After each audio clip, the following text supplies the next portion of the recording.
Hello, I'm Jody Wolf, and you're watching Expoz, December 24, 2017, 10:03 p.m. in Birmingham.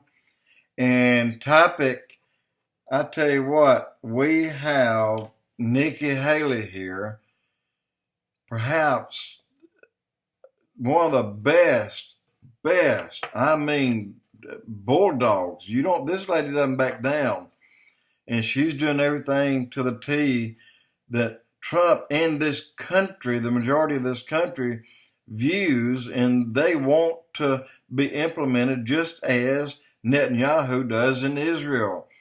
We signed these documents back in 1995. Well, guess what?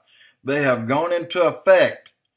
Let you hear, of her telling the UN Council in all the countries that, you know what, we're tired of babysitting you guys.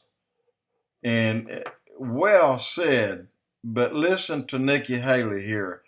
So here we go, Nikki Haley. Thank you, Mr. President. To its shame, the United Nations has long been a hostile place for the state of Israel.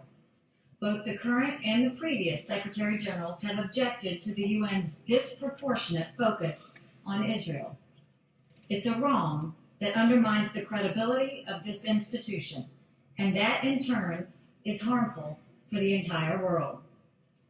I've often wondered why, in the face of such hostility, Israel has chosen to remain a member of this body. And then I remember that Israel has chosen to remain in this institution because it's important to stand up for yourself.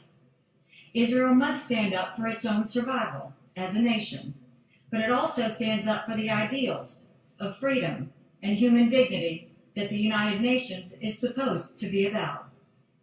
Standing here today, being forced to defend sovereignty and the integrity of my country, the United States of America, many of the same thoughts have come to mind. The United States is by far the single largest contributor to the United Nations and its agencies. We do this in part in order to advance our values and our interests. When that happens, our participation in the UN produces great good for the world. Together we feed, clothe, and educate desperate people.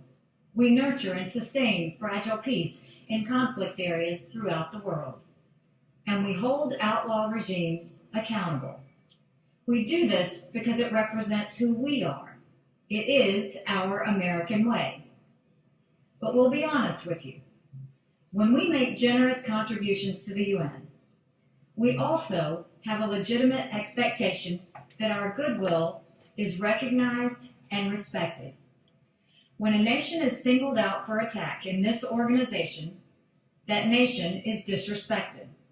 What's more, that nation is asked to pay for the privilege of being disrespected. In the case of the United States, we are asked to pay more than anyone else for that dubious privilege. Unlike in some UN member countries, the United States government is answerable to its people. As such, we have an obligation to acknowledge when our political and financial capital is being poorly spent. We have an obligation to demand more for our investment. And if our investment fails, we have an obligation to spend our resources in more productive ways. Those are the thoughts that come to mind when we consider the resolution before us today. The arguments about the President's decision to move the American embassy to Jerusalem have already been made. They are by now well known. The decision was in accordance to U.S. law dating back to 1995, and its position has been repeatedly endorsed by the American people ever since. The decision does not prejudge any final status issues, including Jerusalem's boundaries. The decision does not preclude a two-state solution if the parties agree to that. The decision does nothing to harm peace efforts. Rather, the President's decision reflects the will of the American people and our right as a nation to choose the location of our embassy. There is no need to describe it further. Instead, there is a larger point to make. The United States will remember this day in which it was singled out for attack in the General Assembly for the very act of exercising our right as a sovereign nation. We will remember it when we are called upon to once again make the world's largest contribution to the United Nations. And we will remember it when so many countries come calling on us, as they so often do, to pay even more and to use our influence for their benefit. America will put our embassy in Jerusalem.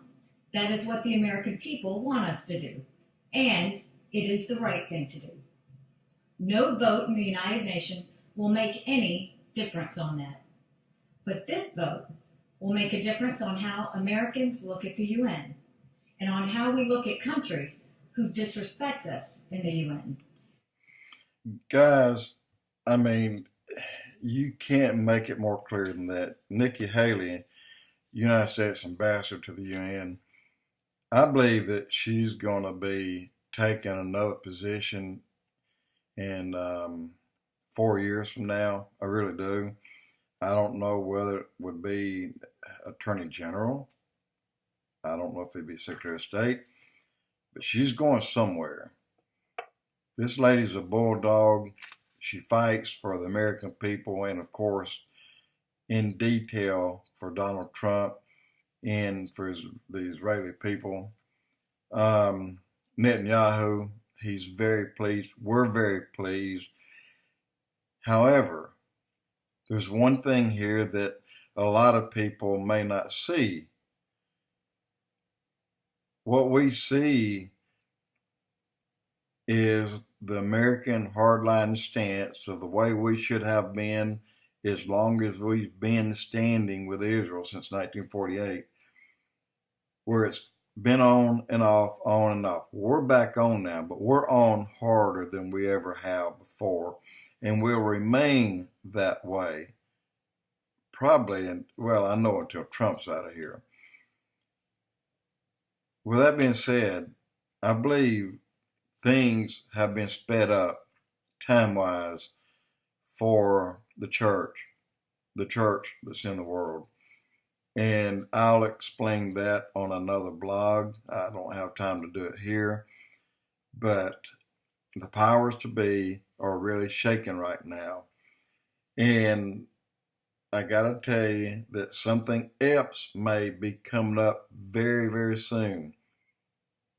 But I have to tell you that in another blog, and this is called A Grand Disclosure. Prepare for that. But Nikki Haley, I love this woman, and she's right there. You read it, she's telling it like it is, and that's exactly the way she should leave it. Jody Wolf, Expoz.